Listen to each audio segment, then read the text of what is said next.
but I knew exactly he was racist, but I just didn't know how to like verbalize it or really like, back it up, because racism is really subtle.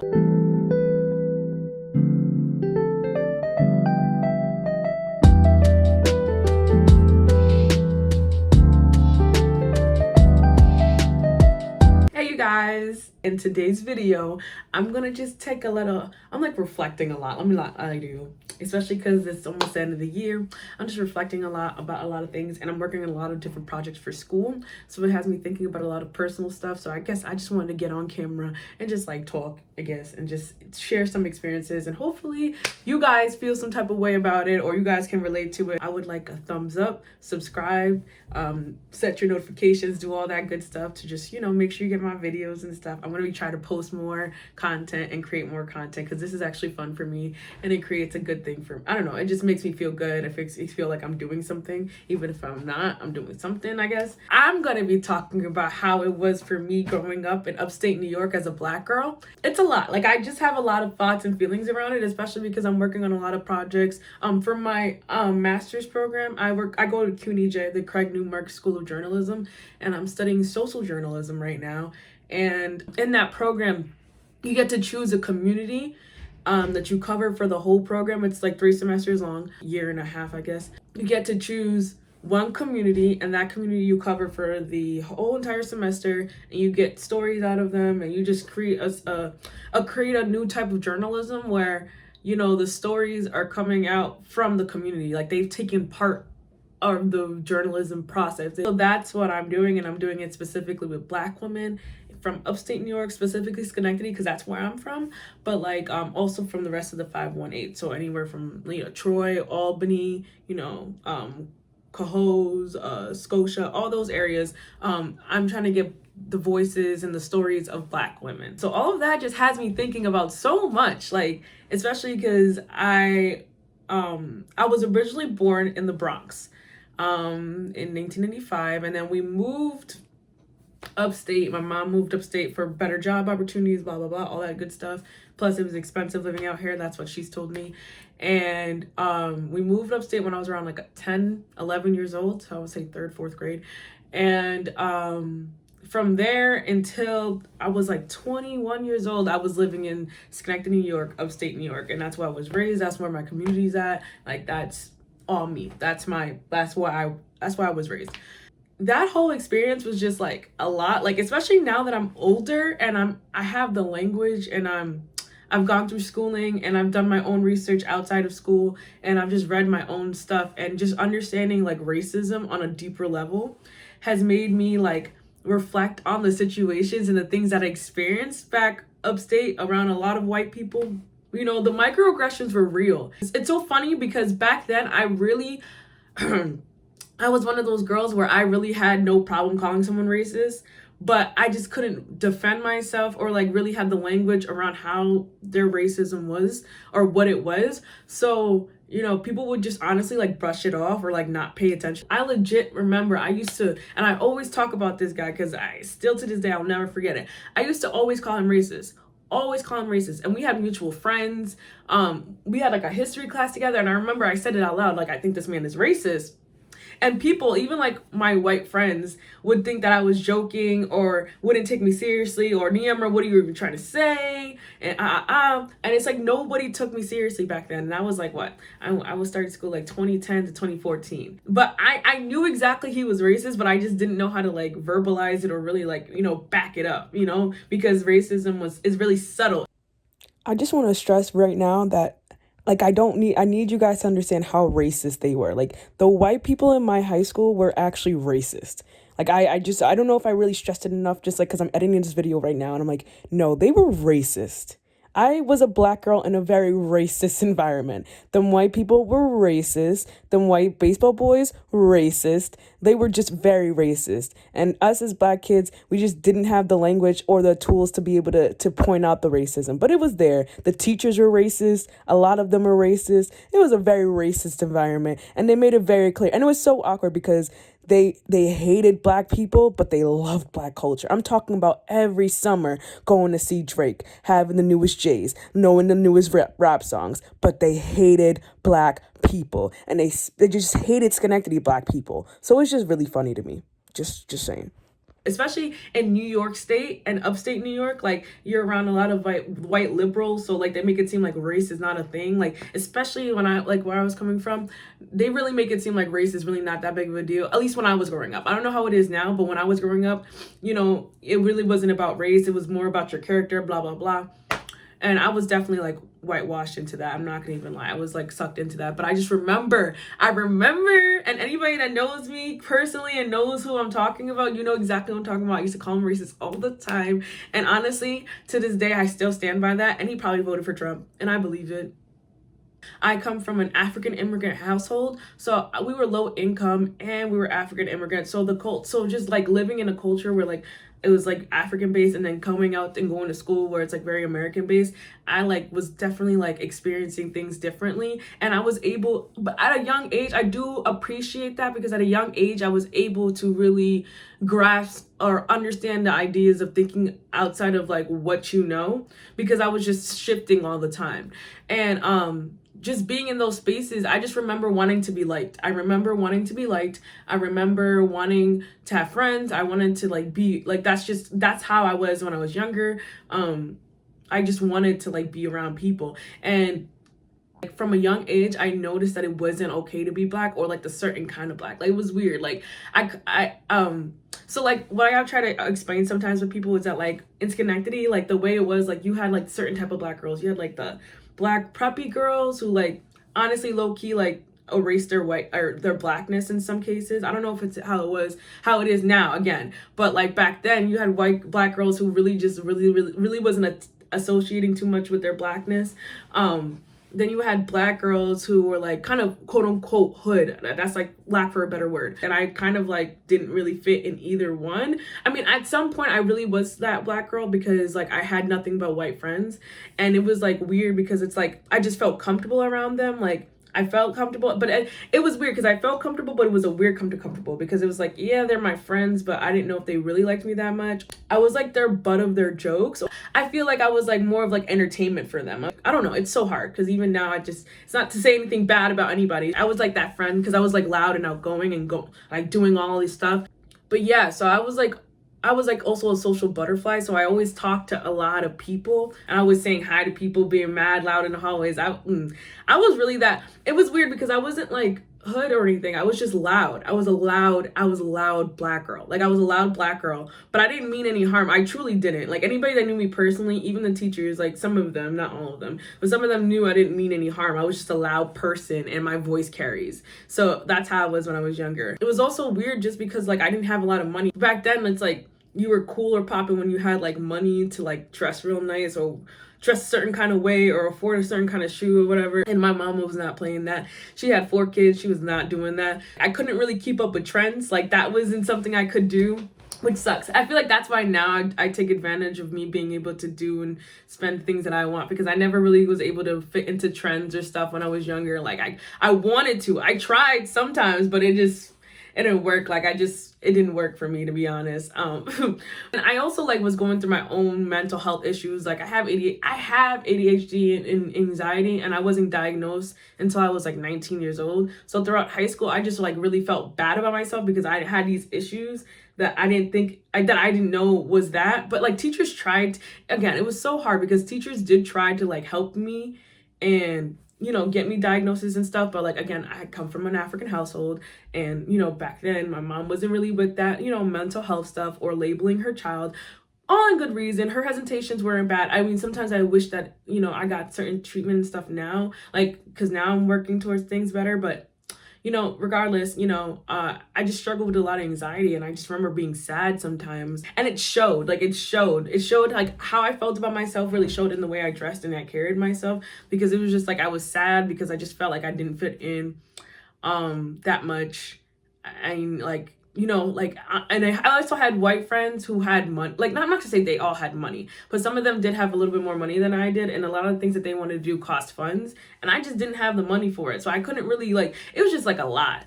also being poor and not being a little poor and then black and then being in an environment where it's all white people where they have money to do things and go on certain trips and do certain things with their friends, and I'm just like, yeah, that can't really be me. So I really couldn't relate. But at the same time, I did have some black friends that like throughout school, throughout the years I spent in school, that were always mad cool and they were always mad nice to me. Like there's this one girl, she would always like really stick up for me in situations because I was like, I was hard. I was like a kind of a pushover when I was younger. I let people like say certain things. I learned from it. Won't be like that ever again. But she was always the one to like always like try to stick up for me. I have like 2 white friends that I'm still really close with.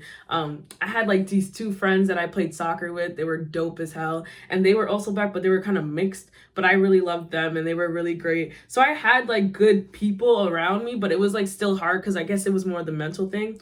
But then I also noticed like how black girls were treated, and I always felt it, but again, I never had the language. I felt like people were picking on me for extra stuff because I was like an embarrassing and loud person, but like people would take extra time to like try to embarrass me, and that used to hurt my feelings. They used to say slight comments about black girls all the time. Like I had different hairstyles all the time. I had like weaves, I had braids, I had twists, I had all that stuff. And like it just like, bro, I remember having anxiety, like panic attacks, which I didn't know what it was, but exactly now I know what it was.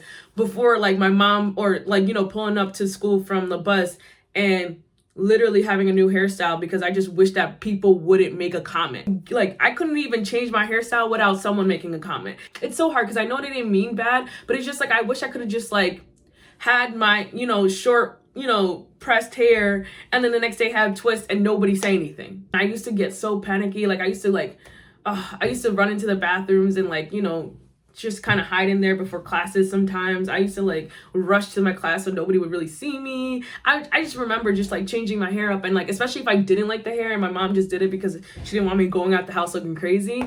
It was so hard. And it's just like even teachers, like again, I don't think they meant any harm, but I just remember making comments about my hair and like and I just, when it came to hair as a black girl, it was so hard. I also played sports, bro.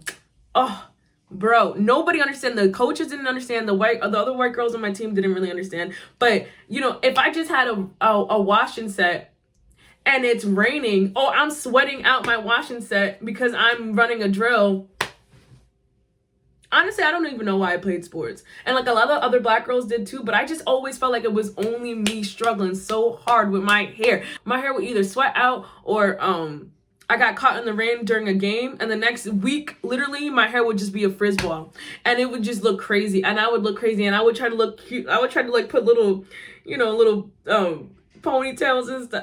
It was a hot mess. And I also like to do a lot of things. So I like to do sports, music, and stuff. So I was trying to do all these things, and I just hated it. And taking so much time and effort to do my hair just to go to school every day, bro. If there's anything I don't miss about when I was younger, it's that. Especially in a town like Schenectady, because like the black girls really did have to do the most in order for their hair to look nice every day, so nobody made a comment about it. Because black girls, especially, and it was a narrative, I swear it was a narrative, because I remember the boys, especially the boys, would always mention how black girls just didn't have nice hair or whatever, or like their weaves, talking about their weaves or something. And it's just like, if they did like a black girl, it'd be like, oh, she was pretty for a black girl. Like I remember a white girl who I dance class with, and I know she didn't mean the worst, but she really told me, I remember her saying that I was pretty for a black girl.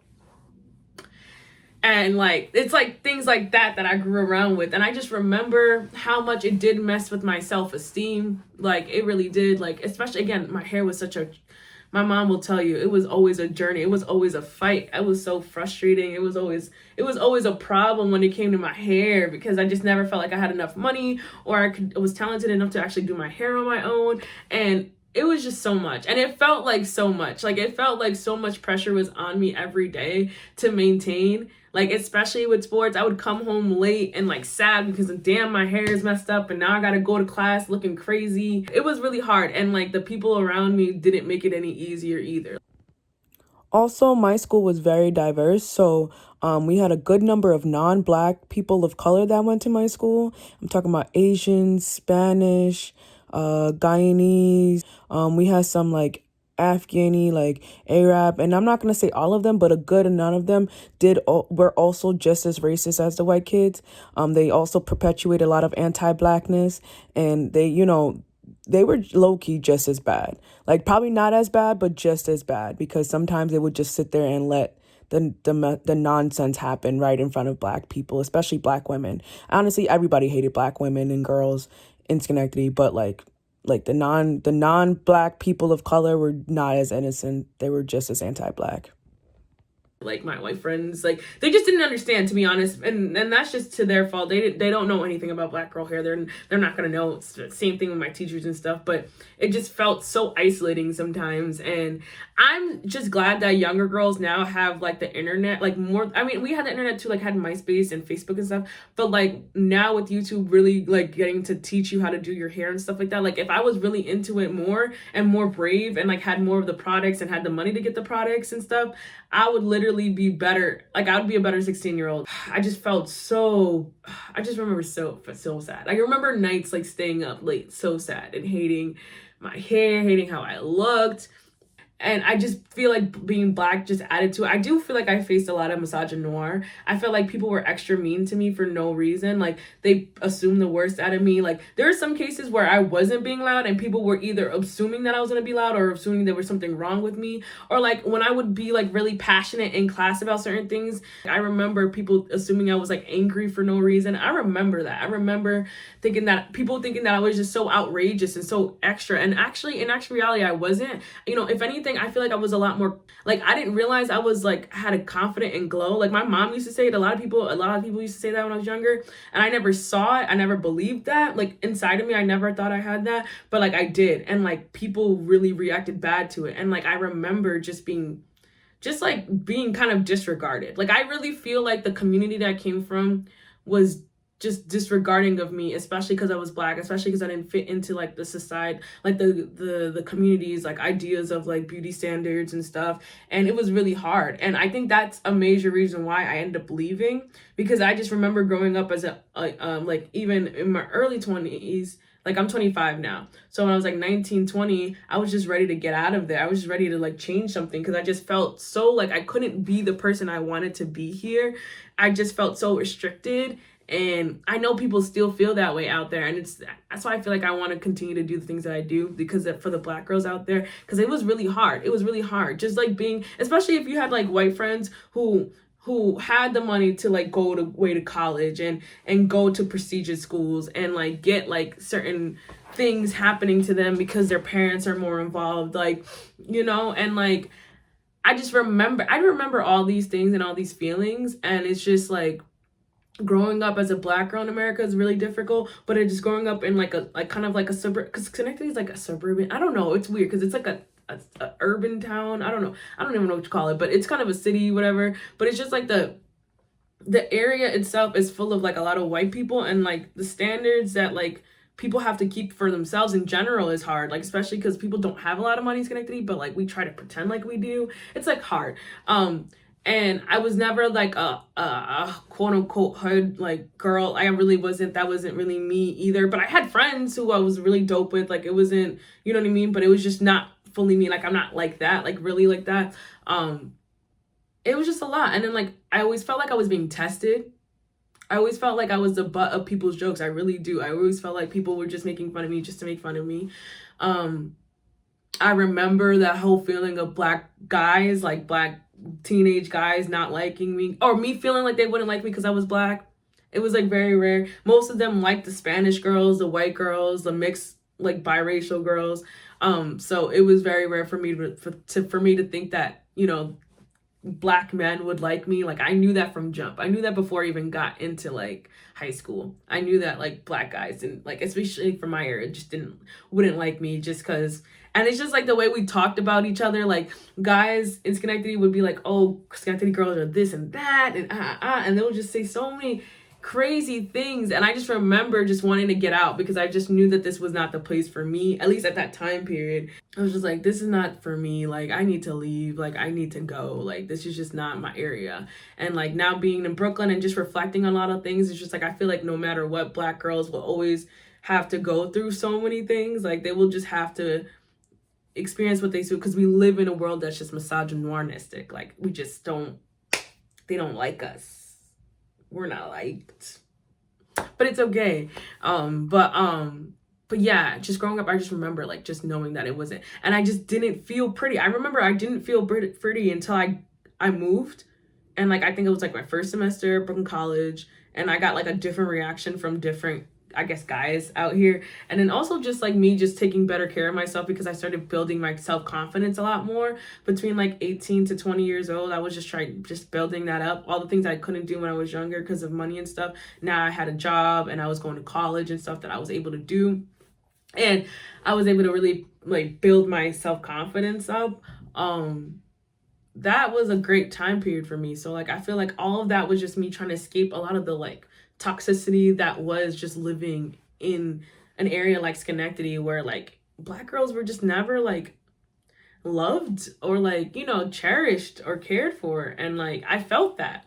I feel like a lot of the things that I'm even still working through in therapy is just from just being in a community that didn't really care. You know what I mean? Like people didn't really care. And like when we talk about protecting Black women, I feel like that's just something that's at the core of me, just feels a lot, because as a young girl, I just never felt protected by anybody, most likely. You know, I feel like people did try, and it could just be my emotions too, because I was just an emotional kid as well. Yeah, just growing up as a Black girl in upstate New York, different. And the code switching, the microaggressions, all of that stuff is like real. And it's like you really end up don't even feeling like your real self until you leave. Or like, I don't know, for me personally, it felt like that. It felt like I could not be like the person I am today, the person you see on camera right now is exactly who I've always wanted to be. And I feel like I'm continuously to work even better. Not even like, it's like I'm not even halfway to my prime. That's how I see it. I'm not even halfway to my prime yet.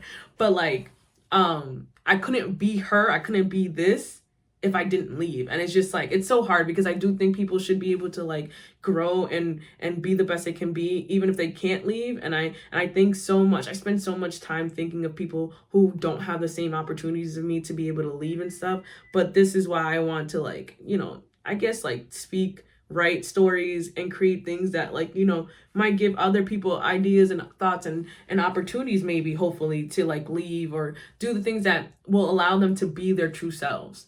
So yeah, I mean, it was really hard growing up upstate, but I feel like everything that's happened thus far has made me into a better person, and it's helped me be the person to be able to adapt to different situations and scenarios. So all right, but yeah, that's gonna be much for the video.